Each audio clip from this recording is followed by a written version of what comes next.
Hello friends, good morning. അപ്പോൾ നമുക്ക് ഇന്നൊരു ഹാർവെസ്റ്റിംഗ് വീഡിയോ കണ്ടാലോ? അപ്പോൾ ഇന്നത്തെ ഹാർവെസ്റ്റിംഗ് പയറാണ് ഗൈസ്. പയറുണ്ട്, തക്കാളിയുണ്ട്, പച്ചമുളകുണ്ട്. അപ്പോൾ നമ്മുടെ പയറിലൊക്കെ കുഞ്ഞു കുഞ്ഞു പുഴുക്കളുടെ ശല്യം തുടങ്ങിയിട്ടുണ്ട്. അപ്പോൾ ടിപ്സുകളൊക്കെ ഉപയോഗിക്കണം. അപ്പോൾ അടുത്തത് നമുക്ക് തക്കാളിയാണ് ഗൈസ്.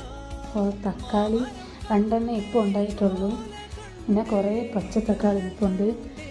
പിന്നെ അതിനുശേഷം നമ്മുടെ കുക്കുംബർ ആയോ എന്ന് അറിയാൻ വേണ്ടി നോക്കി ആ ഒരു സ്ഥലത്ത് പോയതാണ് ഗൈസ്. അപ്പോൾ കുക്കുംബർ ഏകദേശം ആയി വരുന്നുണ്ട്. ഞാൻ ഇപ്പോൾ പിടിക്കുന്ന കുക്കുംബർ ഇനി കുറച്ചും കൂടെ കളഞ്ഞാൽ മതി. പിന്നെ നമ്മൾ കായ്ച്ചയുടെ ശല്യം കാരണമാണ് എല്ലാത്തിലും കവർ ഇട്ടിരിക്കുന്നത് ഗൈസ്. പിന്നെ നമുക്ക് 2 പച്ചമുളക് പറിച്ചു ഗൈസ്. അപ്പോൾ ഇത് ഈർക്കൽ പച്ചമുളകാണ്. അതിൽ നിന്ന് 2 എടുത്തിട്ടുണ്ട്. അപ്പോൾ നമ്മുടെ വീഡിയോ ഇത്രയേ ഉള്ളൂ ഗൈസ്. ഇഷ്ടപ്പെട്ടാൽ ലൈക്കും ഷെയറും സബ്സ്ക്രൈബും ചെയ്യാൻ മറക്കല്ലേ. കൂടെ ഒരു വെണ്ടയ്ക്കയും കിട്ടി ഗൈസ്.